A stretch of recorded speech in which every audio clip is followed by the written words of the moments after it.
Okay, so I thought I'd put together another video or two to give you some additional runway.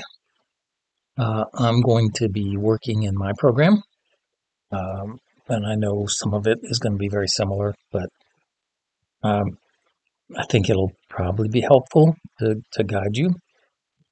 Um, so, one of the first things we probably want to look at next is being able to respond to the add and clear button. And for my purposes, I'm going to go ahead and put a text box here. So in that respect, it'll be similar to your program. Um, and so this will be my output text box. It won't be identical to yours by any means, but it'll be kind of similar in purpose. So I'm going to just name it text out. And I'm going to change the font to Courier. New 10 point. Change the multi-line to true. Give it both scroll bars. And change word wrap to false because I don't like word wrap. I'd rather have that horizontal scroll bar. Most of the time, the text doesn't wrap anyways. Okay, so there's my output text box. And because mine doesn't have natural boundaries, I'm going to go ahead and give it a single border style, fixed single, which will be drawing a single line around it. Looks relatively clean. Okay, so now we need to handle the add and clear button clicks. So what I'm going to do, this is what I would normally do, is I would simply double click the button. And that adds the button add click handler, but I'm going to make a change to that because I'm going to route a lot of button clicks. I want to route a lot of button clicks to a single handler, just like we routed a lot of those UI changed events to this handler. So this handler, and this will probably start to look familiar to you, is I'm going to call it action. Okay, so action.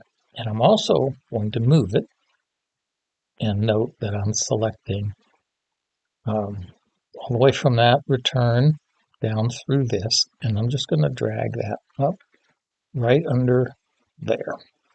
That's where I normally like to keep the action button or the action method because a lot of functionality will be driven through here.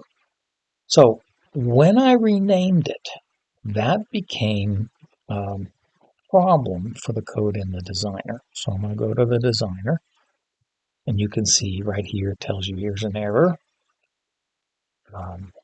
And this button click now is just going to go to the action method. Oops. Okay, so now it's happy again. And I'm going to close the designer. And now my OK button, my add button, and not yet, but my clear button will go there. And the way to do the clear button, since you can't double click on it because it's going to create a new button clear event if you do, is just go to F4 for properties, go to the events, and then simply select the action event handler there. And so now both of those buttons are going to go through action. So you can tell by looking in here, it recognizes there's two methods in here that could be event handlers based on having the same signature. They return void, they take we'll just look at it, they return void, So this returns a void, this returns a void. They take a sender object, which is the control that fired the event, and they take some event arguments. And there's not a lot in these event args. We'll just look at it real quick. So this is the event args class that is part of system namespace. And you can see it really doesn't have much anything in it as far as properties. So not much to look at there. Some event args are based on event args as a base class, and they have more properties like mouse move. They're going to have your XY position on the mouse. The mouse events typically have booleans or other things in them to indicate whether there's a control key pressed or shift key pressed, all that kind of stuff. So anyways, the point is we have two methods now that can receive events with the same kind of event handler. They're just different in purpose. This one is a higher level major control point of the program. This one here is just taking user interface events. You're not going to do much in the way of high level functionality change. You're just really using it to enable or disable other controls. But this really becomes the traffic director for this form. And that's why I put it at the top. And that's why I route all of my click events, menu events, those kind of things will all, have event handlers with the same signature. And I route them all through here. It just makes it easy to see the functionality of the program. The inventory of what the program will do at a high level will be the contents of the action event handler. Okay, so these events will come in here. Now I'm just going to set a breakpoint here, and I'm going to run it. And I'm just going to show you those events coming in when I click the button.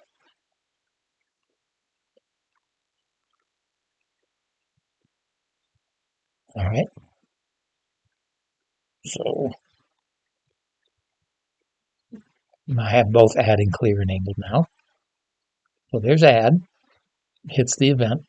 Sender here is my add button. This is the control, actually just an object, but all these properties are in there. And you can see its name is button add. Its text is add. We don't have a tag on it though. We're gonna add a tag here in a second. So I'm just gonna let this run, and then I'm gonna hit the clear button. Come right here, and look at that. You can see, its name. Get down here. Name is button clear. Its text is clear. So this is clearly the that control. If you look in the event args, looks like it did pick up. It was clicked. It was clicked with the left button. I don't know what delta means. We don't know what this XY coordinate is, what it's based on. Maybe the place within the button that I clicked it. I don't know. So anyways, there's the events routed through here. So I'm going to close the program. I'm going to then, back in the designer, if I can get it to display. When it doesn't display, I just close it and reopen it, and usually it will open relatively soon. Otherwise, you can wait. So I'm going to click on the button, and I'm going to put the word add in the tag, and on clear, I'm going to put the word clear on the tag. And I'm going to use the tag property. I guess you could use the text property too. Maybe that would be simpler for now, but I think I'd like to go with the tag.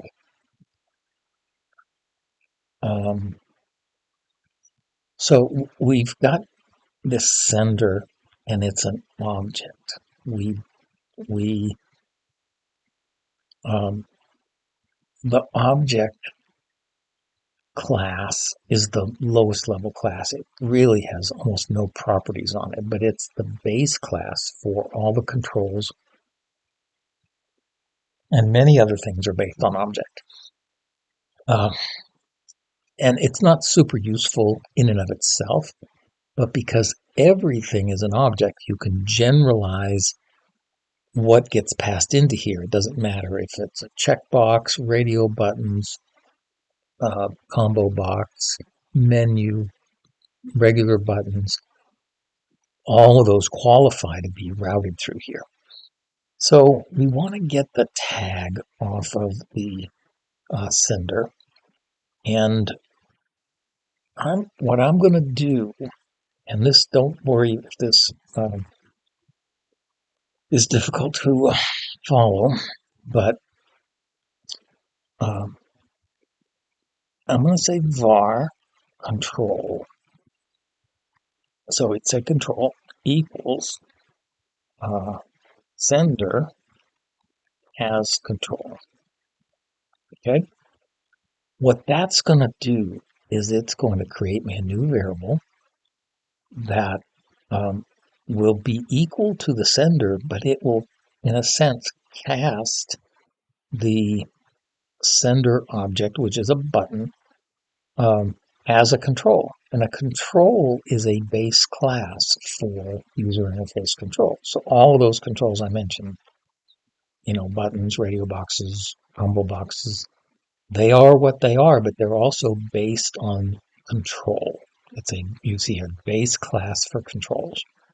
So what will happen is when I run this and I click the button, and I'm just going to do one of these and click clear button, and I step into this. When you do this, if this object can be represented as a control, it will be. If it can't, it will end up being null. So this would be null, but you can see it's not null. It's actually a control. And what that gives me is access to the tag property. Okay, so I come down here, I can see tag now. So there I go. Now I can tell which button was clicked. So I'm going to do this. I'm going to say var action equals roll dot tag dot toString. Because tag is actually an object. It's not a string, because you can assign anything to it. Most of the time we assign strings to it, but you could assign a complex type to it. You can assign whatever you want to it. So then I can move my action method up, or my execution point up. And okay, sorry, I stopped the video with F10 again. So I'm going to execute this again with F11. And what's happening is the object which carries a string, but is not typed as a string, is changed into a string with this toString method. And now I've got a string called action. Clear. So what I do with that is I do a switch statement.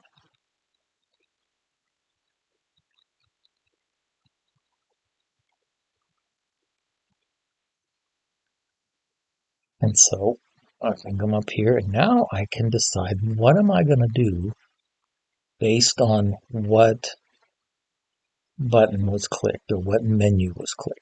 This becomes the traffic director for this form. So I do this. I say case add,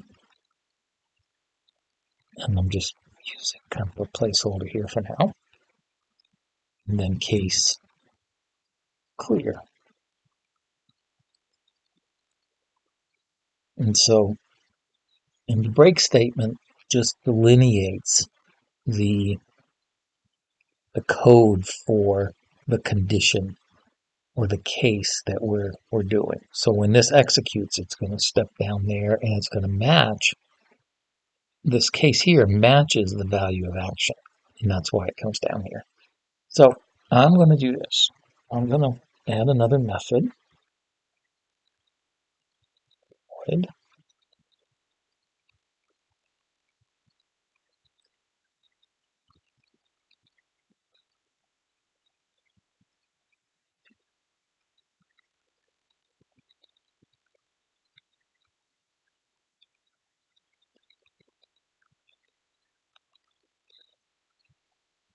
Then I'm going to perform those methods.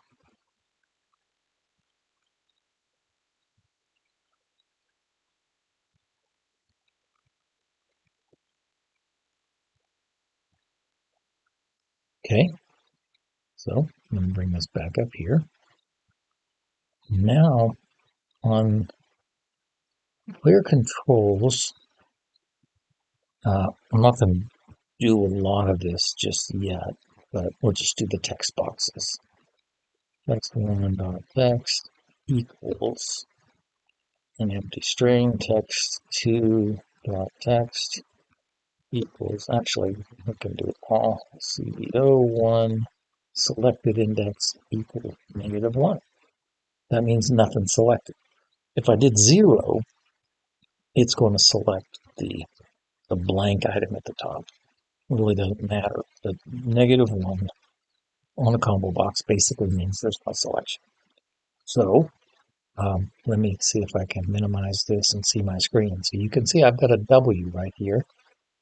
That W should go away if I can ever get my program to come back up. Okay, clear controls, the text box. So I've added code and it's not executing correctly. So I'm going to have to rebuild it. So we'll just do that real quick. Sometimes you can add code and it will be successful at compiling it and stepping through it correctly. Other times it just can't handle it. So I'm going to do the clear. In fact, I'm going to do the text there, and I'm going to do a selection here. And now when I click clear, we're in the action method. Clear controls. Now it should step through just fine. Now that is, oh, this is interesting. So it's because this is changing, I'm firing the UI change event. And that's probably okay. So when you change this, it ought to have an effect on what's enabled and what's not. Sometimes you want to suppress these events. I think for now we'll just let them fire. So it's going to come through here and it's going to do all of this stuff. All these methods are being executed just based on this statement right here because the text changed. And that's going to happen again. So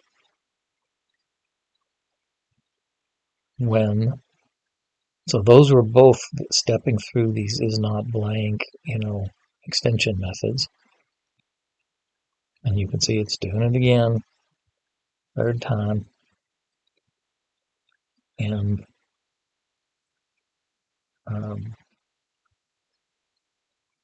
it's going to do, okay, it actually walked through both of those. So it's a little hard to follow there. And now it's going to do the same thing for the 2 and this. So because my F10 key is not working right now, I'm going to set my cursor here and say run to cursor.